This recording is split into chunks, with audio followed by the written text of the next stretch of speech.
Started WestJet back in '95 with a couple of buddies, and my roles there were Executive Vice President of Customer Service. I was in charge of the culture.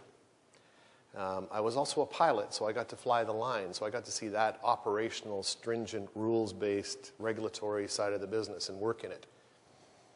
And I was also in charge of IT. So I got to, a lot of times, who's running what. IT was a very important role to align the business in terms of what we wanted to deliver and what we actually delivered.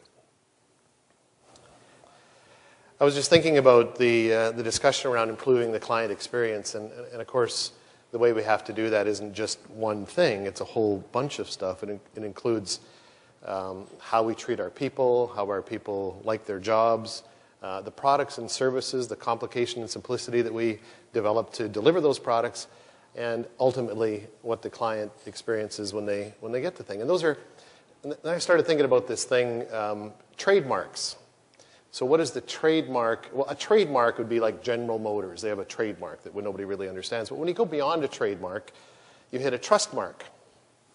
So a trust mark is where, yeah, I know the company, but I really trust them. And maybe Desjardins is a trust mark. Maybe it's Royal Bank, because you trust the Royal Bank.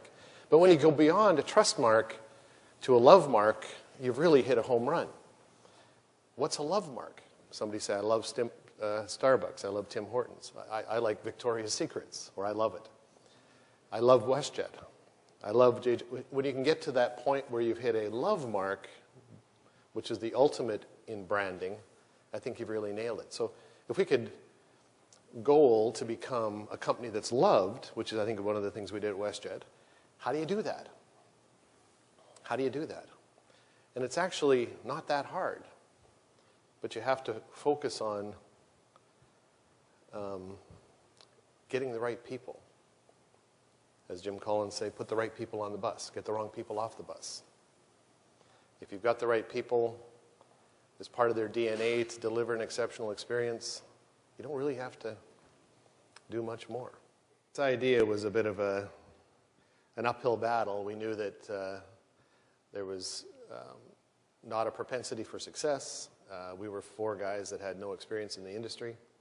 We were kind of fed up with the options out there. I used to fly for business a lot, and it was always flying the same airplanes to the same place at the same time, at the same price. And it seems like you could go to London, England for cheaper than you can fly to Vancouver out of Calgary, and it was quite frustrating. So we started writing the business plan, and we really followed the low-cost model, or the Walmartization of the business.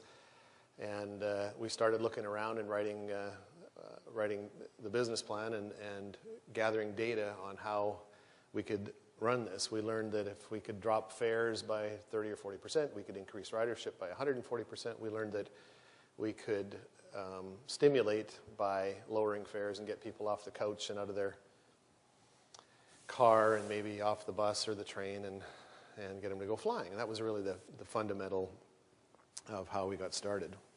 Is if we really do take care of our people, they're going to take care of our customers. Simple philosophy.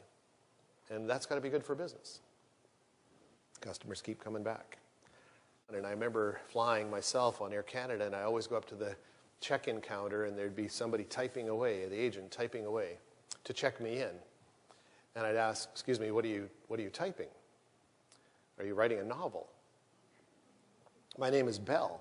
It has 4 letters. How could you possibly take, what could you, so it always drove me nuts. It seemed to take, 2 or 3 minutes to check in. So I had a goal. And the first thing we got rid of was the tickets. Because who needs a stupid ticket? If you're like me, when you show up at the airport, I always used to, uh-oh. And you don't show up in those days without a ticket. Oh boy. Keep it simple. Can't stress that more. Oftentimes we just complicate things for the wrong reasons. Take the complications out, keep the simplicity in.